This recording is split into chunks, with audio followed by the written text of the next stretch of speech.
Hello my friends, welcome to Education Point Bhopal. तो बच्चों कैसे हैं आप लोग? सभी लोग घर पे हैं, लॉकडाउन भी चल रहा है, कॉलेजेस में क्लास भी स्टार्ट हो चुकी है, तो हमने भी अपनी कोचिंग की क्लास स्टार्ट कर दी। ठीक है, बहुत ऐसे बच्चे जो मुझे पहले से जान रहे होंगे और कुछ नए भी होंगे। ठीक है, तो मैं अपने बारे में बता देता हूँ। मेरा नाम इरफान रज़ा है। ठीक है, तो फ्रेंड्स आज का ये जो सेशन है वो अपन सिर्फ और सिर्फ आज के सेशन में ये प्लान करेंगे कि अपन को पढ़ना क्या क्या है और किस वे में पढ़ना है, क्योंकि सोम बिना प्लानिंग का पढ़ने से कोई फ़ायदा नहीं है बच्चों। ये कोई आसान सब्जेक्ट नहीं है और कोई नॉर्मल सब्जेक्ट नहीं है कि आप आसानी से 4-5 फॉर्मूले याद कर लें और आप एग्ज़ाम में बैठ जाएं और पास हो जाएं। और ना आप इसमें थ्योरी पढ़ के भी पास हो सकते हैं, ऐसा नहीं कि ना थ्योरी है इसमें जो आप पास हो जाएंगे। तो फ्रेंड बहुत ही अच्छा सब्जेक्ट है, लेकिन इसको अच्छे से पढ़ना पड़ेगा। कोई फालतू बच्चा अगर ये सोच रहा है कि चलो मैं एग्ज़ाम के टाइम में पास होकर पढ़ लूँगा, तो वो होने नहीं वाला। अब बोलोगे क्यों? क्योंकि बच्चों आपको भी पता है कि दिसंबर में एग्जाम हो सकता है, मे बी कि इस बार दिसंबर में एग्ज़ाम आपका ऑनलाइन हो। 4 ऑप्शंस रहेंगे बच्चों। न्यूमेरिकल में अगर आपको न्यूमेरिकल सॉल्व करना आता ही नहीं है तो आप कैसे गेन करोगे वह नंबर? ठीक है, तो आप पहले ध्यान रख लो कि आपको सोम को तो पढ़ना ही है, लेकिन बहुत ही अच्छे मैनर से पढ़ना पड़ेगा, अदरवाइज़ को पढ़कर फ़ायदा नहीं होगा। ठीक है बच्चों, चलिए तो सबसे पहले डिस्कस कर लेते हैं अपन सिलेबस के बारे में, फिर मैं आपसे कुछ बातें करूँगा। सबसे पहले आते हैं सिलेबस में।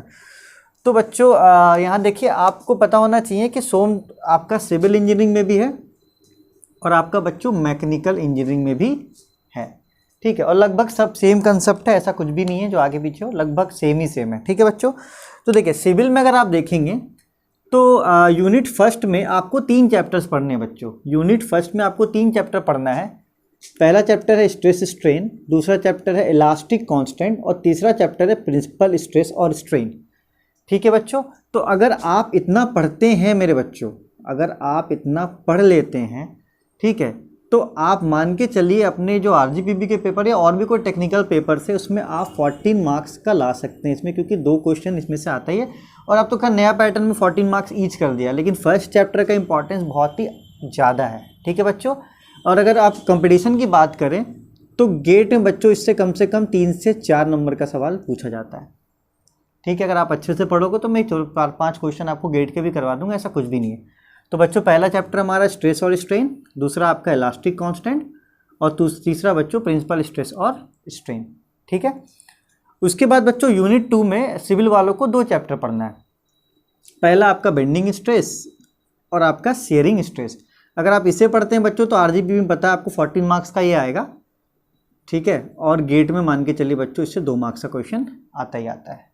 ठीक है, अब आप आइए थर्ड चैप्टर में स्लोप एंड डिफ्लेक्शन। बहुत ही ज़्यादा आसान नहीं है, बहुत ही ज़्यादा डिफिकल्ट है ये। ठीक है, इवन इसमें बहुत अच्छे अच्छे कंसेप्ट लगते हैं, लेकिन आपको बेसिक्स नहीं क्लियर होगा तो आप दिक्कत हो जाएगा आपको। चलिए कोई बात नहीं। तो स्लोप और डिफ्लेक्शन आपका आता है 14 मार्क्स का, और गेट में अगर आप इसको देखोगे तो ये आता है 4 मार्क्स का। ठीक है बच्चों, उसके बाद चैप्टर यूनिट 4 आपका चैप्टर इसमें 3 है, column and strut, thin pressure vessel और थ्योरी ऑफ फेल्योर। ठीक है, आप इसको 14 मार्क्स का इसके लिए पढ़िए, 2 मार्क्स आपका गेट के लिए। ठीक है बच्चों, यूनिट 5 आपका टॉर्सन ऑफ शाफ्ट और अनसिमेट्रिकल बेंडिंग।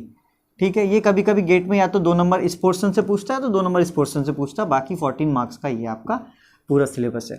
तो बच्चों सिविल वाला पढ़ लो बहुत अच्छे से। सिविल वाले का सिलेबस थोड़ा ज़्यादा है मैकेनिकल वालों से, लेकिन सिविल का जो क्वेश्चन का लेवल है वो थोड़ा कम रहता है। ठीक है, अब मैकेनिकल वालों को क्या है बच्चों, मैकेनिकल वालों को मान के चलो कि ये सब चीज़ें उनको पढ़नी ही पड़ेंगी, क्योंकि गेट में बच्चों मैकेनिकल वालों को अनसिमेट्रिकल बेंडिंग छोड़ के इसके जगह पे पढ़ना स्प्रिंग है, पढ़ना इनको पूरा ही है। ठीक है, भले वो आरजीपीबी ने कम कर दिया सिलेबस, लेकिन पढ़ना इनको वही है। तो आप अपना चैप्टर का यूनिट अच्छे से नोट कर लें, क्योंकि अब मैं यूनिट की बात कभी नहीं करूँगा, क्योंकि मैं जब भी स्टार्ट करूँगा तो मैं चैप्टर्स की बात करूँगा कि चैप्टर में स्ट्रेस स्ट्रेन पढ़ा रहा हूँ या इलास्टिक कांस्टेंट पढ़ा रहा हूँ या प्रिंसिपल स्ट्रेस। आप तो कंफ्यूज नहीं होना कि कौन सा चैप्टर चल रहा है। ठीक है, क्योंकि यूनिट में बताने वाला नहीं हो बच्चों, क्योंकि हर कॉलेज का यूनिट, हर टेक्निकल बोर्ड का यूनिट अलग अलग होता है। तो ये आरजीपीबी का यूनिट था जो मैंने आपको बता दिया। मेन आपके चैप्टर्स हैं, आप उनको नोट कर लें। ठीक है बच्चों, उसके बाद आते हैं मैकेनिकल वालों में। देखिए सब कुछ सेम है। पहला यूनिट में जो पहला चैप्टर वो भी क्या पूरा सेम है बच्चों। ठीक है, इनका भी 14 मार्क्स ही आएगा। दूसरा चैप्टर में बच्चों उनका दूसरा यूनिट में बच्चों बेंडिंग स्ट्रेस, शेयरिंग स्ट्रेस और डिफ्लेक्शन और स्लोप एंड डिफ्लेक्शन, ये तीनों एक जगह पर है। ठीक है, इनका यूनिट 3 आपका टॉर्सन ऑफ शाफ्ट है, यूनिट 4 थ्योरी ऑफ फेल्यूर है और यूनिट 5 कॉलम एंड स्ट्रट है। मतलब मान के चलिए इनको कम पढ़ना है सिविल वालों से। ठीक है। लेकिन बच्चों आप एक बात बताइए, अगर आप सिविल वालों से कम पढ़ रहे हैं लेकिन आगे आपको तो गेट के लिए पढ़ना ही पड़ेगा, तो आप मैकेनिकल वाले भी ये मान के चले कि आपको ये पूरा सिलेबस का नॉलेज होना चाहिए। जैसे इसमें आपका छूट क्या रहा बच्चों, इसमें छूट रहा है आपका प्रेशर वेसल, ठीक है, बाकी लगभग सब आपका इसमें है ही, ऐसा कुछ नहीं जो नहीं, बस आपका प्रेशर वेसल इसमें नहीं है और आपका स्प्रिंग आपको पढ़ना ही पड़ेगा। ठीक है बच्चों, चलिए। तो वीडियो एक्चुअली में ये थोड़ा पढ़ाने में थोड़ा सा डिफिकल्ट हो सकता है, आपको ही मैनेज करने में थोड़ा दिक्कत होगा, क्योंकि मुझे भी हो रहा है, क्योंकि ऑनलाइन और ऑफलाइन मोड पढ़ाना तो अलग अलग चीज़ें हैं। ठीक है बच्चों, तो आप सबसे पहले अपने सिलेबस के बारे में जान लें। ये आपका सिलेबस है, वो आपका मैकेनिकल, ये आपका सिविल, आप इसको नोट करो, फिर हम आगे की तरफ चलते हैं और कुछ डिस्कस करते हैं इस बारे में। ठीक है बच्चों, चलिए बच्चों, तो अब अपन वे ऑफ लर्निंग भी जान लेते हैं कि अपन इसको पढ़ेंगे कैसे और कितना दिन लगेगा और पढ़ना कैसे है। ठीक है बच्चों, तो मान के चलिए बच्चों, ये पूरा फुल कोर्स, चाहे वो सिविल का हो चाहे वो मैकेनिकल का हो, वो आपका सितंबर, अक्टूबर, नवंबर, ये 3 महीने के अंदर बच्चों हो जाएगा। ठीक है, क्योंकि पूरा कोर्स आप मान के चलें तो मुझे पूरा कोर्स करवाने में कम से कम बच्चों 45 क्लासेस लेनी पड़ेंगी। ठीक है, 45 क्लासेस में बच्चों आपका ये पूरा सोम ख़त्म हो जाएगा। ठीक है, और यार ये सोम का इम्पोर्टेंस इसलिए भी है, थोड़ा और समझ लो, क्योंकि आप चाहे आप सिविल के हो चाहे आप मैकेनिकल के, ठीक है बच्चों, ये बेसिक सब्जेक्ट है। जैसे कि सोम आप अगर पढ़ोगे तो फिर सोम से बनता है टॉस, टॉस से फिर टॉस 1, फिर टॉस 2, फिर आरसीसी 1, फिर आरसीसी 2। तो अगर आपको सोम ही नहीं पता रहेगा भैया तो आप टॉस कैसे पढ़ोगे? ये इंटर रिलेटेड है। ठीक है, ये क्या है बच्चों? इंटर रिलेटेड है। अगर आपको सोम का नॉलेज नहीं है तो ये फिर आगे की चीज़ें क्या हो जाएंगी बच्चों? गोल हो जाएंगी। तो सोम आपका मन हो चाहे नहीं हो, लेकिन आपको ढंग से पढ़ना ही पड़ेगा, अदरवाइज़ आपको आगे चल के बहुत दिक्कत होगा और आप कुछ कर भी नहीं पाओगे। ठीक है बच्चों, और मैकेनिकल की बात करोगे तो सोम से बनता है एमसीडी, मशीन कंपोनेंट डिज़ाइन, और लास्ट सेमेस्टर में एक आता है एमडी मशीन डिज़ाइन। जितना भी मशीनिंग प्रोसेस है, जो भी है, वो सब आपका इसी सोम से निकलेगा बच्चों। सोम से एमसीडी और एमसीडी से एमडी। तो आप सोम को नेग्लेक्ट नहीं कर सकते हो। ठीक है, अगर आप ये सोच रहे हो मेरे भाई कि एग्ज़ाम के टाइम में मैं थ्योरी पढ़ के पास हो जाऊंगा, तो बेशक आप थ्योरी पढ़ के पास हो जाओगे। देखो कैसे, अगर बच्चों सोम आपका 100% है तो इसमें आपका जो थ्योरी होता है मेरे लाल, वो सिर्फ 10% है। ठीक है बच्चों, और numerical plus derivation, numerical plus derivation, ये आपका 90% है। ठीक है, और आप थ्योरी पढ़ के इसमें पास नहीं हो सकते हैं, और थ्योरी को समझने के लिए भी इसमें दिमाग चाहिए, अदरवाइज़ नहीं हो सकता है। ठीक है, तो आप अगर किसी और चक्कर में पढ़ रहे हो कि नहीं यार मैं तो एग्ज़ाम के समय शिवानी लूँगा, कर लूँगा, तो आप बेशक शिवानी लेके देख लिया। अगर आपको कुछ भी ऐसा समझ में आ जाए तो फिर मुझे ज़रूर बताइएगा। ठीक है, मुझे बहुत खुशी होगी कि चलो यार कोई बंदा शिवानी से सोम पढ़ ले रहा है, तो कोई भी गाइड से सोम पढ़ ले रहा है। ठीक है, मैं डरा नहीं रहा हूँ, मैं बता रहा हूँ इस सब्जेक्ट का इंपॉर्टेंस है, और इम्पॉर्टेंस आपको देना पड़ेगा। एक फील जगाना पड़ेगा अंदर से। फीलिंग नहीं है, सोम नहीं है।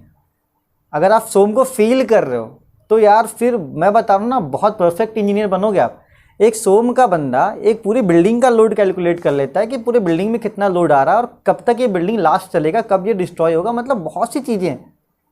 ठीक है, अगर आप मशीन में ले लोगे ना बच्चों, तो मशीन में मशीन कितने देर तक चल सकता है, कितना रेजिस्टेंस है, क्या है, नहीं है, जितने भी कंपोनेंट हैं। इवन आप एक कील ठोकोगे ना, एक मैकेनिकल का बंदा एक कील भी ठोकता है तो वो ये बता देगा सोम पढ़कर कि भैया इस कील में अपन कितना वेट दे सकते हैं, ताकि ये कील क्या रहे, आपका सेफ रहे। ठीक है, तो आप इस सब्जेक्ट के इम्पोर्टेंस को समझो। ठीक है, चलिए अब आगे बात करते हैं कि पढ़ने का तरीका क्या है। 2 फेज, बस 10-15 मिनट लूँगा आपका, ज़्यादा नहीं। आगे बात करता हूँ पढ़ने का तरीका। तो बच्चों देखो, सबसे पहले अगर मैं क्वेश्चन स्टार्ट करूँ तो आपको पॉज कर देना है। अगर मैं बोलूँ नेक्स्ट क्वेश्चन पे मैं आ गया, आप वीडियो को पॉज करोगे। ठीक है, पॉज करने के बाद मेरे बच्चों आप सबसे पहले क्वेश्चन अपनी कॉपी में नोट करोगे। ठीक है, क्वेश्चन नोट करने के बाद उससे 2 बार पढ़ोगे। जैसे आप 2 बार पढ़ लोगे क्वेश्चन को, उसके बाद आप वीडियो को कंटिन्यू करना, ताकि फिर मैं क्वेश्चन को पढ़ूंगा। ठीक है, क्योंकि अगर ऑफलाइन क्लास होता तो मैं बता देता, लेकिन ऑनलाइन क्लास में बताना जरूरी है। तो आज का क्लास बस आप कंसेप्ट समझ लो कि करना क्या है बच्चों, फिर उसी को फॉलो करना, ताकि हमारा समय बर्बाद ना हो और आपको अच्छे से समझ में भी आए। ऐसा नहीं कि मैं पढ़ाता चला जाऊँ कुछ भी समझ में नहीं आ रहा। अगर आप फर्स्ट क्लास हो समझ में आएगा, लेकिन अगर आपका ध्यान थोड़ा इधर उधर है या तो आप फिर एक फॉर्मेलिटी निभाने के लिए आ रहे हो, कुछ नहीं हो सकता। ठीक है, चलिए। तो आप क्वेश्चन को नोट कर लोगे, 2 बार रीड करोगे, उसके बाद मेरे साथ साथ आप क्या करोगे, सॉल्यूशन करोगे मेरे साथ साथ। लेकिन आपको क्वेश्चन को इंपॉर्टेंस देना पड़ेगा। ठीक है, कोई भी डाउट होता है आप कमेंट करो। ठीक है, चलिए। तो ये तो था बच्चों कि कोर्स कब ख़त्म हो जाएगा, ठीक है, और तुम लोगों को ये पढ़ना कैसे है। अब मेरे हिसाब से मैं अपने तरीके पे आता हूँ कि मेरा जो सबसे मेन हिसाब किताब होगा वो होगा फीस का। वो मेरे लिए है कि यार फीस क्या होगा, वो आपको तो खैर इंपॉर्टेंट नहीं देना, लेकिन मुझे तो देना पड़ेगा ना कि व्हाट इज़ द फीस। देखो यार, ऑफलाइन मोड में इसका फीस है 1600 रुपये मैं लेता था। ठीक है, कोचिंग में ऑफलाइन मोड में 1600 रुपये लेता था पर व्यक्ति, लेकिन अब मैं 1600 आपसे चार्ज नहीं करने वाला हूँ। ठीक है, एक कंडीशन आप समझ लो बच्चों, अगर आप ज़्यादा से ज़्यादा बच्चों को जोड़ते हो शेयर करके, चाहे किसी भी तरीके से, और मुझे पता चल ही जाएगा। ठीक है, तो अगर ज़्यादा बच्चे जुड़ते हैं तो मैं फ़ीस आपका ऑटोमेटिकली कम कर दूंगा। ठीक है बच्चों, जैसे कि मान के चलो अभी मेरे पास है 400 सब्सक्राइबर। ठीक है, अब यार 400 सब्सक्राइबर है तो मुझे क्या हो रहा है, वीडियोस बनाकर अपलोड करने में अगर आधा घंटे का वीडियो तो मुझे में 4 से 4.5 घंटा लग जाता है, सब कुछ लेकर, एडिटिंग है, फिर बहुत सारी चीज़ें। ठीक है, उसकी बात मैं नहीं करता आपको। अगर यही मेरा 1000 सब्सक्राइबर हो जाता है तो मैं यहाँ से कर सकता हूँ लाइव क्लास। अब लाइव क्लास में बेनिफिट क्या है बच्चों कि आप मेरे साथ लाइव पढ़ रहे हो और आप जो अपना डाउट है वो लाइव पूछ के क्लियर कर सकते हो। लेकिन ये फैसिलिटी मुझे कब मिलेगी, ये फैसिलिटी मुझे मिलेगी जब मैं 1000 सब्सक्राइबर कर लूँगा तब। अब भाई मैंने तो अपनी मम्मी पापा भाई बहन के मोबाइल से कर लिया, आप अपने दोस्त यार जो काम के बंदे हैं, जितनी भी कॉलेज के बंदे हैं, उनको शेयर करो टेलीग्राम लिंक में या किसी में भी लिंक में। अगर ये चीज़ हो जाता है ना बच्चों, अगर 1000 सब्सक्राइबर हो जाता है तो चलो मैं आपसे प्रॉमिस कर रहा हूँ कि सोम का फीस मैं आपसे सिर्फ 250 रुपये लूँगा। अब बोलोगे सर 250 क्यों? भाई नेट रिचार्ज करना पड़ता है, हर चौथे से 5वें दिन ख़त्म हो जाता है। ठीक है, डाटा बहुत खा रहा है ये। ठीक है, और अगर नहीं होता है तो बच्चों मान के चलो 1600 नहीं, 1000 के आसपास, 500 1000 के बीच में ही आपका फीस रहेगा। ठीक है, तो अब आपको क्या करना है बच्चों, ज़्यादा शेयर करो, जितने भी जने जुड़ सकते जोड़ो।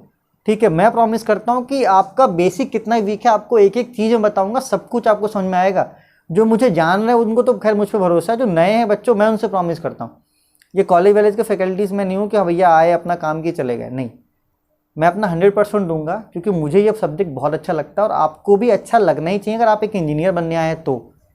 ठीक है बच्चों, चलो अब आखिरी बात कर लेता हूँ आपसे, ये तो फीस की बात हो गई। अब अपन बुक कौन सा फॉलो करेंगे ये समझो। ठीक है, अपन इसमें बुक फॉलो करेंगे आर.के. बंसल।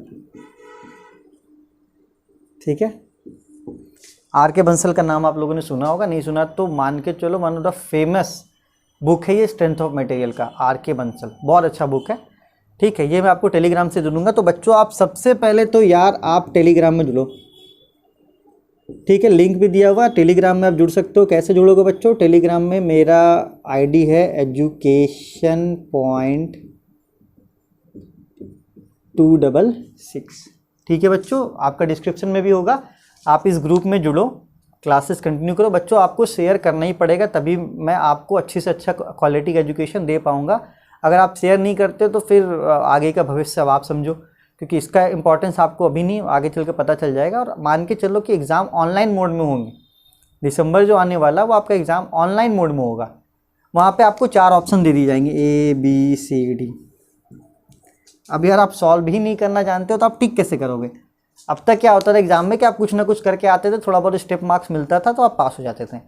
कोई बात नहीं बच्चों, आप फील करोगे इसको, कुछ भी नहीं है। मैं आपसे प्रॉमिस कर रहा हूँ ना कि मैं अपना 100% दूंगा। आपको बस इस तरीके से बताया जाए, लेक्चर्स को आप अटेंड करो और यार इस वीडियो को जितना से जितना ज़्यादा जन हो सकता है शेयर करो अपने दोस्तों को। कॉलेज में 400 से 1000 करना कोई बड़ी बात नहीं है, अपने और अपनी गर्लफ्रेंड से भी आप करवा सकते हो सब्सक्राइब। और भी दोस्त यार हैं, आप जितने भी दोस्त यार से सबसे बोलिए कि यार सब्सक्राइब कर दें जल्दी से, ताकि अपना क्लास लाइव हो पाए। लाइव क्लास की कुछ बात ही अलग है यार, आपके डाउट्स में मैं क्लियर कर दूंगा, अच्छा लगता है लाइव क्लास। ठीक है, तो बच्चों मिलता है, मैं अगला लेक्चर आपको कल सुबह कल 3 से 5 के बीच में मिल जाएगा, ठीक है। लेकिन आप उस लेक्चर को 2 से 3 बार देखना, इंपॉर्टेंट क्लास है आपका।